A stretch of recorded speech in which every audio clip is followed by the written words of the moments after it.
Okay, here we are in another episode of Good Goal or Bad Defending. Wolves against Brentford edition. Chances are it's probably bad defending as it's the Premier League, but let's have a look and see what's going on. Okay, so they're on the break. They've got the fastest player in the world. Good old Diego Costa's on the ball. He's going to stop and have a fight with the ref or someone because that's what he does. We love Diego Costa just because he brings the game, just fun to the game, just absolute nonsense. Everyone argues when he's on the field. He's a joy, absolute joy. So, yeah, it's four players. Seeing what's going on here. We move it forward a little bit. Bit of a sprinty McSprinty going on here. Diego Costa's run as fast as he ever could in his whole life. He's passed the ball out. Actually, there's a nice little... here's the problem. There's a nice little cluster here of five, but the ball's over here. So it doesn't really matter. Well, we're going to play it on and see what goes on. Here we go. Everyone starts to slow down a bit. Diego Costa's slowed right down. He might have hurt himself, probably pulled a hamstring. Not quite sure what he wants to do next. He's okay. Actually, it's okay. I can't really fault anybody. Everyone's looking at the ball, but everyone's body shape's kind of decent because they're running backwards. So they're going back towards their goal. You know, when people say they want to turn people towards their goal, this is exactly the scenario that people are talking about. Because every single player must be facing their goal. And that means that any touch that they have is generally going to go towards their goal. That's what people really want mean when they want to turn around and face your goal or turn them back and push. Yeah, you know what I mean. That's saying. Let's watch what happens. Whaps the ball across.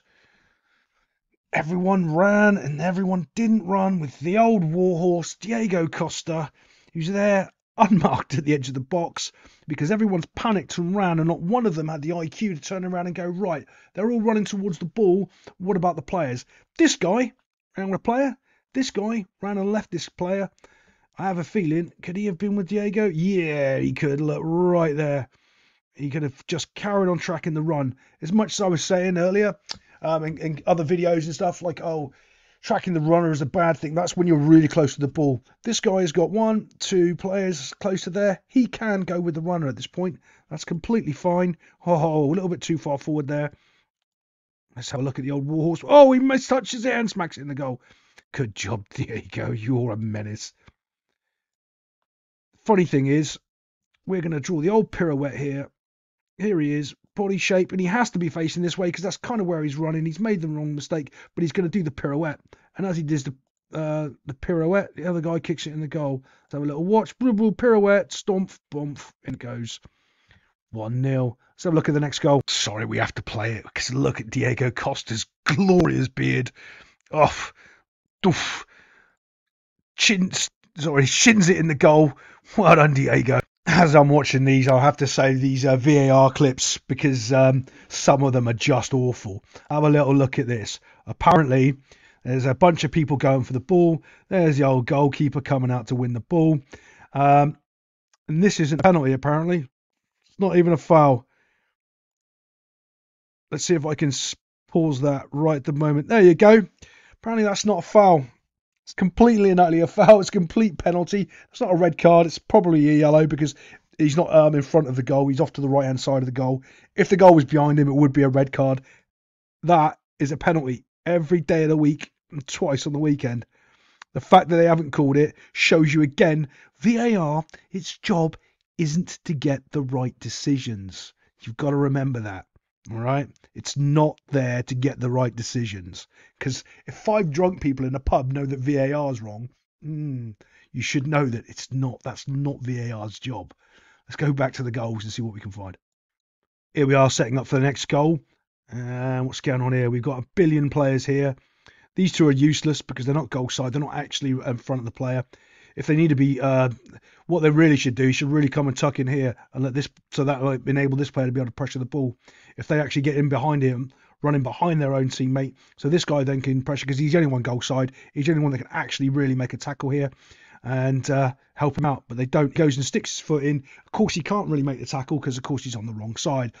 What do we mean by the wrong side? If we draw my little box that I like to draw, okay, we draw that. The ball's over here. Players over here. He can't make that challenge. And remember, the most important thing is the goal's over here. So he's going this way. He's not. He wants to be over here. or over here. He's not in either of these little sections. He can't win the ball, doesn't know what he's doing. He's panicking a bit. He just should have gone behind this guy and let this guy come in and tackle here. That's what he should have done. When this guy here can slow the ball down, he goes in and backs him up. If he misses the tackle, he's there behind him to back him up, and they go again. So even if he goes past this pressuring player, he'll be behind there to back him up again. It's just basic defending. They don't understand it. Oh, no, he's come in. Look, now, of course, if he had done exactly what I asked and he covered this player, he would already be in this space here. So when this player gets beaten, he can now win the ball. This player, he's in no man's land. I hate it. This guy, because he doesn't come in and do this job, he really should have. All right.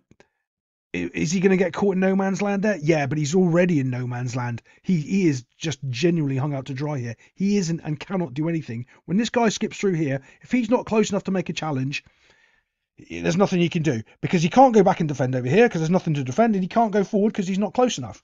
So let's watch. There he goes. Backs up. He backs up. He doesn't know what to do. Bump. Ball goes in. And then a ricochet knocks it in the goal. Terrible all around. But let's just bring it back to here. Right. So these two players have now been beat. There's the space that I wanted covered by, I think it was that guy here. All this guy coming across. All this guy does is run backwards towards his goal. He just runs over here. This is the space he needs to shut down. All right.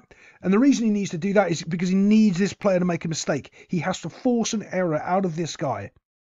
If he gives him this time and space, even though, by the way, it's a terrible pass across the middle, but it's good enough. The problem is, it's still good enough because they're that bad. All he has to do is make this guy make a decision earlier. All right? He doesn't.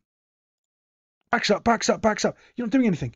So you might as well not have been on the football field because you haven't done anything. You're still not doing anything. And you go to tackle. You go to challenge at the very last second. Complete and utter waste of time. More terrible defending. What am I surprised from Brentford? Well, I'll see you next time on good goals or bad defending.